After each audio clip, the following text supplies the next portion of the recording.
നമസ്കാരം.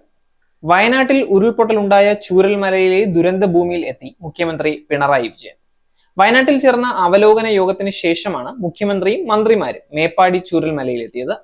ചൂരൽമലയിലെത്തിയ മുഖ്യമന്ത്രി സൈന്യത്തിന്റെ നേതൃത്വത്തിൽ നിർമ്മിക്കുന്ന ബെയിലി പാലം സന്ദർശിച്ചു.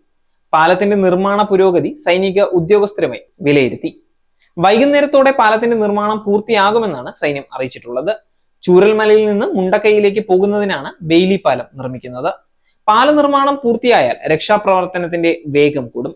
മുണ്ടക്കയെയും ചൂരൽമലയും ബന്ധിപ്പിക്കുന്ന പാലം ഉരുൾപൊട്ടലിൽ ഒലിച്ചു പോയിട്ടുണ്ടായിരുന്നു. മുഖ്യമന്ത്രിക്കൊപ്പം മന്ത്രിമാരായ Muhammad Riyas, K Krishnankutty, AK Saseendran, Roshy Augustine, K Rajan എന്നിവരും ഉണ്ടായിരുന്നു. പ്രദേശത്ത് മഴ പെയ്യുന്നതിനിടെയാണ് മുഖ്യമന്ത്രി അവിടെ എത്തിയത്. സൈന്യം നിർമ്മിച്ച താൽക്കാലിക നടപ്പാലം അവിടെ ഉണ്ടായിരുന്നുവെങ്കിലും മുഖ്യമന്ത്രി മറുകരയിലേക്ക് പോയില്ല. ബെയിലി പാലത്തിന്റെ നിർമ്മാണം വിലയിരുത്തിയ ശേഷം മുഖ്യമന്ത്രി മടങ്ങുകയായിരുന്നു. ക്യാമ്പിൽ കഴിയുന്ന ദുരിതബാധിതരെയും മുഖ്യമന്ത്രി സന്ദർശിക്കും. അതേസമയം വയനാട് ഉരുൾപൊട്ടലിനെ ദേശീയ ദുരന്തമായി പ്രഖ്യാപിക്കണമെന്ന് മുഖ്യമന്ത്രി പിണറായി വിജയൻ പറഞ്ഞു. സർവകക്ഷി യോഗത്തിന് ശേഷം മാധ്യമങ്ങളോട് സംസാരിക്കുകയായിരുന്നു അദ്ദേഹം. ദുരന്ത ഭൂമിയിൽ ജീവനോടെ ആരും ഇല്ലെന്ന് സൈന്യം അറിയിച്ചതായി മുഖ്യമന്ത്രി പറഞ്ഞു.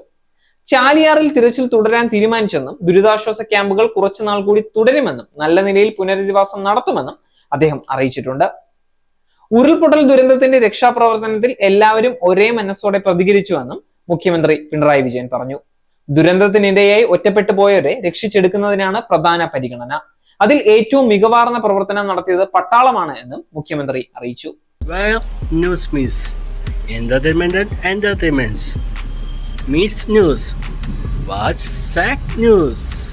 നേരിന്റെ വാർത്തകൾ നിങ്ങളുടെ വിരൽത്തുമ്പിൽ എത്താനായി സാക് ന്യൂസ് ചാനൽ സബ്സ്ക്രൈബ് ചെയ്തും ഷെയർ ചെയ്തും ഒരു ശരിയായ മാധ്യമ നിലപാടിന് നിൽക്കാൻ ഞങ്ങൾ നിങ്ങളെ ക്ഷണിക്കുന്നു.